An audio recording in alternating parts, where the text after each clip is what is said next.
Let's find out what he thinks of our first car. The original luxury off-road vehicle was launched back in 1970. For under 10 grand, you can now get one of these highly desirable LSE models. The extra 8 inches in the back turns this car into an off-road limousine, while wood, leather, air suspension and electric everything are more suited to the country club than muddy fields.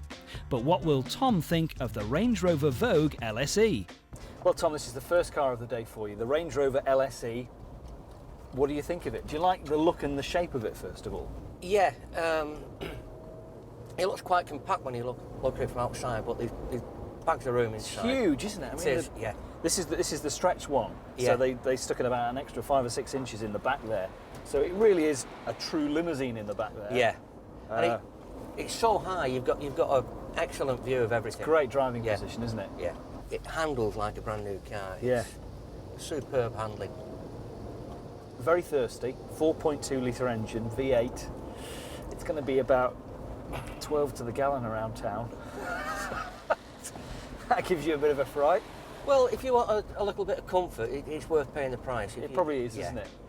In the late 1960s, Land Rover established the need for a four-wheel drive vehicle with the off-road ability of a Land Rover, but with greater levels of comfort, and so the Range Rover was born. Launched in 1970, the original Range Rover lasted for over 20 years until it was replaced in 1994.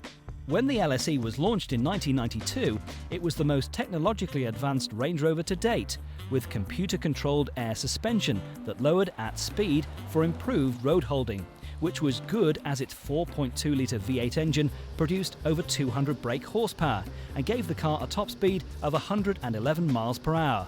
Now, the Range Rover may be tough on the outside, but inside, like any proper luxury car, it's beautiful, with lots of leather and wood, and in fabulous condition for a 10-year-old example. Now, the 4.2 litre V8 has all the power and pace to leave the hoi polloi well behind. However, there is one thing to consider when buying a petrol Range Rover. It's horrific thirst. We are talking 12 miles to the gallon around town. So what you could do is be clever and buy a Range Rover that's already been converted to liquid petroleum gas, and you will save yourself a fortune. Go to the pumps, fill up with LPG, and you'll save yourself around 30 quid.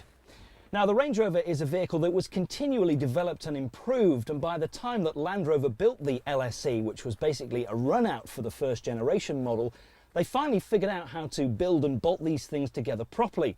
And to be honest, these LSEs are probably the best built of the first generation Range Rovers. So what should you be paying for a good Range Rover LSE? Prices start at under £4,000 and rise to around £6,000 or £7,000 for one of the last models. So Tom should have plenty to choose from for his £10,000. We'd suggest he look for one that already had a gas conversion. It will take the pain out of the petrol station visits. So let's find out what Tom thought of the Range Rover Vogue LSE. Well, Tom, that's the first car for you, the Range Rover 4.2 LSE. What a nice car. Wonderful car. Beautiful shape, nice lines. It's a car. It's become a real classic now as well, Yeah. this, hasn't it? Yeah. And with the stretch version like this, I mean, in the back, it's absolutely huge. Well, you could fit anything in there. Well kitted out, luxurious, Yeah. desirable. The trim, beautiful, nice and easy to drive, comfortable, plenty of room. Good value for £10,000? Yeah.